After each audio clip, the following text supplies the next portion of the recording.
आप सभी का इस क्लास में स्वागत है। इस क्लास में यूपी पुलिस एग्जाम के लिए मैथ के कुछ बहुत महत्वपूर्ण और शानदार क्वेश्चन को लाया गया, वो भी सेम आपके एग्जाम के लेवल और पैटर्न के अनुसार। कहने का मेरा मतलब यही है कि भैया जो लेवलवा का क्वेश्चन आपकी पूछा गया था यूपी पुलिस में, सेम उसी लेवल का मैथ का क्वेश्चन लाया गया है। तो ज़्यादा आपका समय नहीं लेते हुए हम आते हैं सीधे अपने क्वेश्चन नंबर फर्स्ट पे। बस आपसे यही एक रिक्वेस्ट है कि केवल आप क्लास में लास्ट तक बने रहेगा। जैसा कि आपको भी पता है कि भैया यूपी पुलिस का नोटिफिकेशन नवंबर माह में जारी हो जाएगा, तो हम आ जाते हैं सीधे अपने क्वेश्चन नंबर फर्स्ट में। केवल आप लास्ट तक बने रहे। तो हमारा पहला क्वेश्चन है, ए बी तथा सी के वेतन का अनुपात 2:3:5 है। बी और सी के वेतन का योग 8,000 रुपया है, तो सी का वेतन ए के वेतन से कितना प्रतिशत है। अब क्वेश्चन में यह बोला है। अब एक बात, अब जैसे कि ए बी और सी के वेतन का जो अनुपात या रेशियो दिया गया है 2:3:5 दिया गया है, लेकिन अब क्वेश्चन में ये बोला है कि भैया बी और सी के वेतन का जो योग है 8,000 है। अब एक बात, जब बी और सी के वेतन का अगर योग भैया 8,000 अगर दिया है, तो कहे का मतलब यह है अब इन दोनों के वेतन के अनुपात को हम लेते हैं जोड़, अर्थात 5 में 3 जोड़ेंगे तो भैया आ जाएगा 8। अब इसी 8 का भैया मान है 8,000 रुपया के बराबर। गर्मी आप खुद देखना कितना हो रहा है। तो एक का जब मान निकालेंगे 8 करने 8, उसके बाद लग जाएगा 3 भेली, यानी कि एक का मान आ जाएगा 1,000 रुपया। अब आगे क्वेश्चन में ही बोला है तो सी का वेतन ए के वेतन का कितना प्रतिशत है। तो पहले हम सी और ए का वेतन निकाल लेते हैं। कहा है कि यही बोला है कि भैया सी का वेतन ए के वेतन का कितना प्रतिशत है। अब एक बात, जब एक का मान अगर 1,000 निकला है, तो भैया जब सी का वेतन जब हम निकालेंगे तो 1,000 गुणे, अब सी के वेतन का अनुपात 5 है, तो भैया 5 से गुणा करा देते हैं तो आ जाएगा 5 करने यानी 5,000। अब सी का जो वेतन है 5,000 निकल करके आया है। अब ए का वेतन भी निकाल लेते हैं। अब जब एक का मान अगर 1,000 हो तो भैया 1,000 लिख देते हैं, मल्टीप्लाई भैया गुणा का साइन। अब ए के वेतन का अनुपात 2 है, तो भैया 2 से गुणा कर देते हैं। अब 2 या करना 2, उसके बाद 3 भेली, यानी कि ए का वेतन 2,000 है और सी का वेतन 5,000। लेकिन क्वेश्चन में कंडीशन दे दिया है कि सी का वेतन ए के वेतन का कितना प्रतिशत है। अब सी का वेतन भैया 5,000 है, तो भैया 5,000 हम एक लिख देते हैं। अब यह बोला कि ए के वेतन का, अब एक बात, जिससे हम कंपेयर कराते हैं या भैया तुलना कराते हैं उसको लिखते हैं डिनोमिनेटर या भैया हर में। अब ए का वेतन यहाँ पे 2,000 तो 5,000 बटे 2,000 कर देते हैं। अब परसेंटेज में यह पूछा है तो परसेंटेज का मतलब 100 होता है, तो इसके अंश में हम करा देते हैं 100 से गुणा। अब कई लेते हैं एक साल, अर्थात 1 भेली 2 भेली 3 भेली, 1 भेली 2 भेली 3 भेली। अब बचा भैया 500 बटे 2। अब इसको जब हम सॉल्व करेंगे अर्थात 2 दूना 4, तो 5 में 4 1, उसके बाद 1 भेली, यानी कि 2 5 10, उसके बाद 0, यानी कि सी का वेतन ए के वेतन का 250% है, जो कि ऑप्शन नंबर हमारे दिया गया है ए में। केवल आप लास्ट तक बने रहिए, बाकी गर्मी आप देख सकते हो कितनी रही है।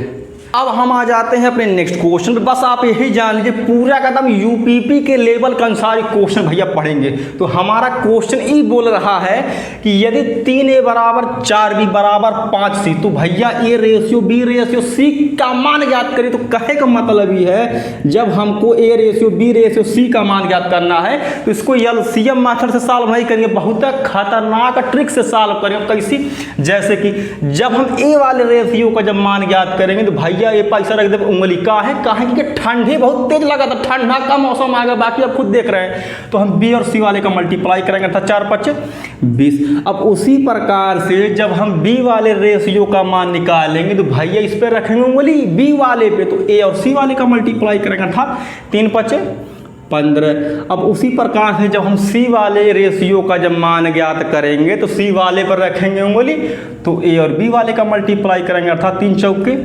12, यानी कि a ratio b ratio c का मान निकल करके आया 20 रेशियो 15 रेशियो 12। बाकी अब ये कटेगा भी नहीं, जो कि ऑप्शन नंबर हमारे डी में दिया गया है।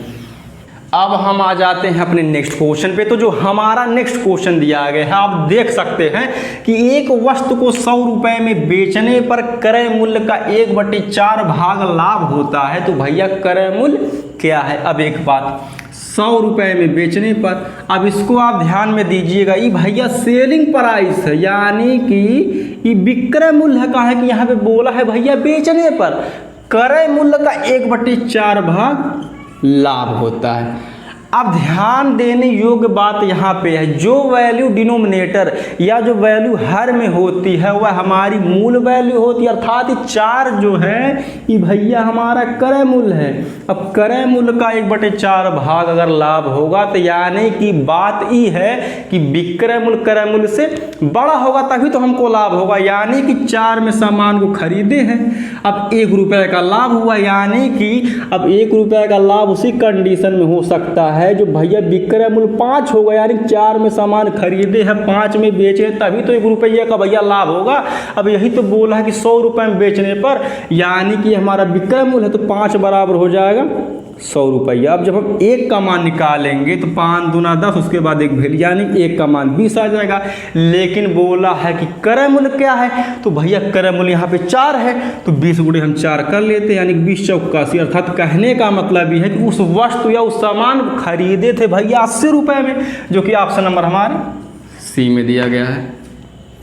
अब हम आ जाते हैं अपने नेक्स्ट क्वेश्चन पे। तो जो हमारा नेक्स्ट क्वेश्चन दिया गया है, यदि x अनुपाते 9 समानुपाते 5 अनुपाते y तो एक्स वाई बराबर क्या होगा। अब इसका सबसे आसान तरीका यह है कि भैया बाहर वाले का मल्टीप्लाई बाहर और अंदर वाले टर्म का मल्टीप्लाई भैया अंदर करा लेते हैं। अर्थात कहने का मतलब ये है कि x का y से मल्टीप्लाई कराएंगे तो भैया एक्स वाई आ जाएगा। बाकी हमको एक्स वाई का मान भी ज्ञात करना है। अब अंदर वाले टर्म का अंदर मल्टीप्लाई कराएंगे, अर्थात 9 में हम 5 से गुणा करेंगे, आ जाएगा 45, जो कि ऑप्शन नंबर हमारे बी में दिया गया। बस आप यही जान लीजिए जितने भी क्वेश्चन कराए जा रहे हैं ये किसी न किसी एग्जाम में आए हुए हैं। अब हम आ जाते हैं अपने नेक्स्ट क्वेश्चन पे। तो जो हमारा नेक्स्ट क्वेश्चन दिया गया है, लागू होने वाली कुल प्रतिशत छूट क्या है जब 20% और 10% की भैया 2 लगातार छूट लागू की जाती है। बहुत आसान तरीका। अब कैसे, अब एक बात, छूट अगर दिया जाता है वो भी परसेंटेज में तो भैया दिया जाता है 100 पर। अब एक बात, अब जैसे कि एक बार भैया छूट दिया गया है 20% का, यानी कि 100 में से 20 घटा देते हैं। अब 100 में से अगर 20 घटाएंगे तो भैया आ जाएगा 80%। उसके बाद गुणा का साइन, बहुत आसान तरीका है, जान लीजिए। उसके बाद जब दोबारा छूट दी गई है तो भैया 10% का, अब फिर 100 में से 10 घटाएंगे तो भैया आ जाएगा 90%। अब इसको 100 से कर देते हैं डिवाइड। अब 1 भेली 2 भेली 1 भेली 2 भेली 9 8 72%। अब हम ये देख लेते हैं कि 100 से कितना कम है, काहे कि छूट दिया जाता है भैया 100 पर, तो 100 में से घटा लेते हैं 72 को। अब 10 में से 2 जाए 8 और बच जाएगा यहाँ पे 9, यानी कि 9 में 7 जाए 2। कहने का मतलब है कि जो कुल छूट दिया गया है भैया 28% का, जो कि ऑप्शन बी में दिया, जो कि ऑप्शन नंबर हमारे बी में दिया गया है। इस क्लास का लास्ट क्वेश्चन है, आपसे एक रिक्वेस्ट है, कम से कम लाइक शेयर और सब्सक्राइब करते रहिए, जिससे हमको भी मोटिवेशन मिलता रहे। बस आपका मोटिवेशन ही बेहतर से बेहतर कंटेंट प्रदान करने का हमको ऊर्जा देता है, एनर्जी देता है। बाकी कमेंट करके बताइएगा क्वेश्चन कैसा लगा। धन्यवाद।